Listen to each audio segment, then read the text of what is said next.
तस्तों news में अहम खबर से आपको आगाह कर रहे हैं। बस्ती लिथड़ी जनूबी के मकीनों का जराइम पेशा अफराद की पुश्तपनाही पर रेतड़ा पुलिस के खिलाफ प्रेस क्लब तौसा के सामने एहतजाज। मुजाहिरीन का मौक़िफ़ था कि बगैर नक्शा, रूट और सर्वे के ज़बरदस्ती मलकीती रकबे से रोड गुजारने की कोशिश की गई। रोकने पर ठेकेदार और जराइम पेशा अफराद ने हमला किया। मुलजमान फयाज, नियाज, असगर और दीगर ने एहतजाज पर फैरें की और ज़िया रहमान को शदीद तशद्दुद का निशाना बनाया। मुलजमान और ठेकेदार ने काश्त फसल को भी तबाह किया। मुलजमान पर मुकम्मल जराइम पेशा दर्जनों मुकदमा दर्ज हैं। मुलजमान के खिलाफ थाना रेदरा में मुकदमा दर्ज कराने गए तो SHO ने कार्रवाई से इनकार कर दिया।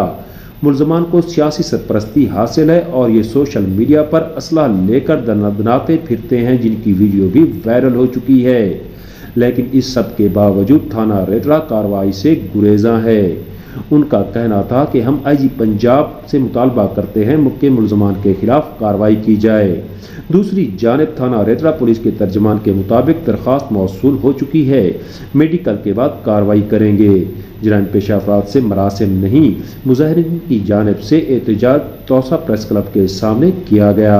सुहेल शहजाद, तस्तौसा न्यूज़, तौसा शरीफ।